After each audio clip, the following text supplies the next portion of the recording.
कहने को अखबारों में लिख देने से कि we are number one, we are super power, क्या इससे आप सुपर पावर बन जाएंगे? आपकी इकोनॉमी बड़ी है क्योंकि आबादी भी आपकी बहुत बड़ी है, इसमें कोई बात नहीं, कोई शक वाली बात नहीं। टेक्नोलॉजी खरीदने से आप सुपर पावर नहीं बनते, टेक्नोलॉजी बनाने से सुपर पावर बनते। आपकी इकोनॉमी $350 बिलियन है। समझाइए अपने लोगों को, स्किल्स पे काम करें, पॉपुलेशन कंट्रोल करें, वरना 42% जनता आज गरीबी की रेखा के नीचे है। आने वाले समय में जो है ये रेखा, ये जो संख्या है ये बढ़ेगी। आईएमएफ का क्या गोल है यासर? आईएमएफ का गोल सिर्फ एक है कि आप होश में रहें, कि आप अपने कर्ज फेड सकें, और उनका कोई इंटरेस्ट नहीं है आप में। आपका आईएमएफ का गोल है इनको जिंदा रखो कि ये काम करके हमारा कर्ज फेड सके। अब चीमा साहब, अब दर हकीकत ये है, मेरा ये क्वेश्चन मार्क है कि आज अगर आप एटॉमिक पावर ना होते, आज जनरल आसिम मुनीर ना होता, आज आप खंडर होते आप। मैं सारी जिंदगी कहता रहा हूं यार कि हम सदियों से इकट्ठे रहते रहे हैं, लेकिन अब हालात चेंज हो चुके हैं चीमा साहब। अब ये एक दूसरे के खून के प्यासे हैं, ये एक दूसरे का खून देखना चाहते हैं। ले आए, जरा सुन लीजिए। और अमेरिका को अगर भारत को कान से पकड़ पे में इस पे ले आना पड़ेगा तो वो लेकर आएंगे, इसलिए ये दुनिया के इंटरेस्ट में है। अब ये डॉक्टर जयशंकर अक्सर ये कह रहे हैं कि पाकिस्तान जो है वो टेररिज्म स्पॉन्सर करता है, और उसामा बिन लादेन एबटाबाद में था, लेकिन जनरल कुरेला जो कि सेंटकॉम चीफ हैं, उन्होंने हाउस आर्म सर्विसेज कमेटी के सामने जो कल अपनी ब्रीफिंग दी है, वहां पे उन्होंने कहा है कि पाकिस्तान तो हमारा फिनोमिनल पार्टनर है। लेकिन जो पॉलिसी बुली करने की जो पॉलिसी होगी, वो मेरे ख्याल में दुनिया में, वैसे तो मैं जाती तौर पर बताऊं चीमा साहब, मैं तो इन चीजों के हक में ही नहीं हूं। मैं ये कहता हूं कि मिल के आगे चलें, गुर्बत की तरफ, गुर्बत को खत्म करें। ये घमंड गरूर ये वैसे भी पसंद नहीं है, नेचर को, खुदा को, भगवान को, वाहे गुरु को ये पसंद नहीं चीज है। हालात ये है चीमा साहब के कल जो एक बहुत बड़ी यात्रा के लिए ट्रेन जाने चाह रही थी, उस पे जिसपे बॉर्डर, उनकी बॉर्डर फोर्स जाना चाह रही थी, उन्होंने उस ट्रेन पे चढ़ने से इनकार कर दिया। उसके अंदर की तस्वीरें निकल आई ट्रेन की, उसकी कितनी खस्ता हालत है।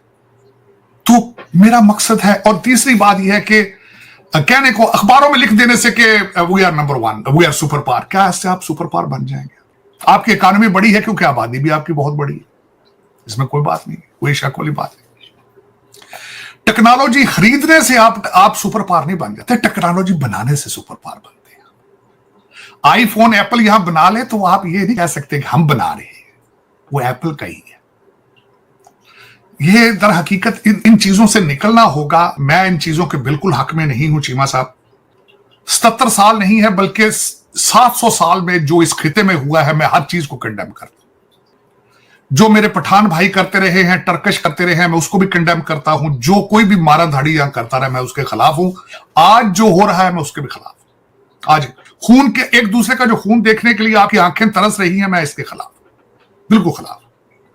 उस पर मैं बिल्कुल गजवा हिंद के भी खिलाफ हूं। अगर वो इंटेंशन रखते हैं किसी को जलाने गिलाने की, गलत बात है। मैं किसी जानवर को भी तकलीफ में नहीं देखना चाहता, ना भारत में ना पाकिस्तान में। This is what my firm policy on it, my firm believe in it. अब उसमें लोग नफरत करते हैं तो कहते हैं ना कि you can not please everyone to get with, I am careless.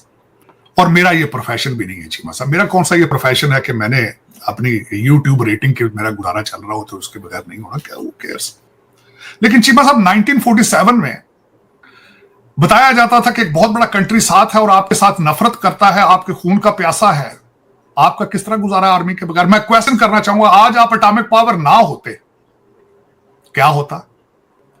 आप PL-15 ना चलाते तो 80 तैयारों ने आना था, 5 मिसाइल लगे थे हर तैयारे के साथ चीमा साहब। जरब दे लें जरा आप उसको, 400 मिसाइल चलने थे आपके ऊपर, तो फिर आपका क्या बनता? ये मेरा क्वेश्चन है। टीवी पे तो देखे ना, उन्होंने सोशल मीडिया पे तो उनकी जो उन्होंने टीवी के ऊपर तो उन्होंने कराची, इस्लामाबाद, लाहौर तो वो आ चुके थे। जज्बात तो उनके गर्म थे। मैं देखे ना, फिर ये सोचना चाहिए ना इन लोगों को कि अब मैं, बल्कि चीमा साहब आपको बताया, इस सारे कॉन्फ्लिक्ट में से मैंने जो सीखा है वो मैंने 1947 देखा है। 115, आप $350 बिलियन की इकोनॉमी हो, $115 बिलियन आपके ऊपर लोन है जो आप दे नहीं पाए हो, और IMF से और लोन लेने आप चले गए हो। आपकी कंट्री 40% जो है वो आपकी जो इनकम होती है, यानी मान लीजिए आप 1000 रुपए कमाती हैं तो आप 400 रुपए तो तुरंत उधार का जो लिया हुआ है वो बनता है उसका। आपकी डेट सर्विसिंग सोचिए, ये कंट्री किसी भी तरीके से इकोनॉमिक साइंटिफिक प्रिंसिपल के आधार पर ये चल नहीं सकती। कितना भी आप अपने रिलीजन को सुपर में मान लें, ये नहीं चल सकता, ये अनवायबल हो जाएगा। समझाइए अपने लोगों को, स्किल्स पे काम करें, पॉपुलेशन कंट्रोल करें, वरना 42% जनता आज गरीबी की रेखा के नीचे है। आने वाले समय में जो है ये रेखा, ये जो संख्या है ये बढ़ेगी, क्योंकि इकोनॉमिक रिसोर्सेज लिमिटेड हैं, अपॉर्चुनिटीज हैं नहीं, आपने साइंस एंड टेक्नोलॉजी में कोई डेवलपमेंट नहीं की, आपका पैसा या वेल्थ क्रिएशन कहां से होगा।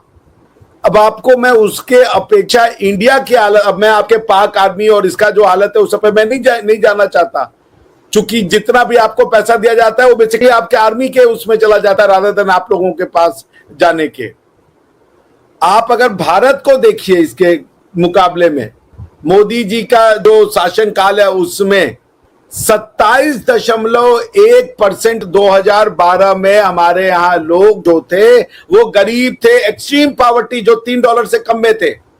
एक्सट्रीम पॉवर्टी की बात बता रहे, 2012 में ये 27 यानी 27.1% of the total population of India was living in extreme poverty. आज ये 5.3% है, यानी कि $3 से कम में रहने वाले या $3 तक को रहने वाले लोग ये टोटल 5% रह गए हैं। हमने पिछले 10 सालों में आप ये समझ लीजिए कितने ज्यादा लोग, यानी 27% से 5% कर दिया 22% लोगों को। तो अगर आप हमारा पॉपुलेशन 2012 में मान लीजिए 1.2 बिलियन मान लीजिए, तो हमने करीब 24, 25, 26 करोड़ लोगों को निकाला है 10 साल में एक्सट्रीम पॉवर्टी से बाहर। तो आप जो थे 2017 में 4.9% थे एक्सट्रीम पॉवर्टी में, आज आप 2021 में 16.5% हो। आप क्या बढ़ गया? आप 2017 में जो थे, आपको पता है कि 2017 में आप 4.9% एक्सट्रीम पॉवर्टी पे थे, आज 16.5 पे आप चले गए।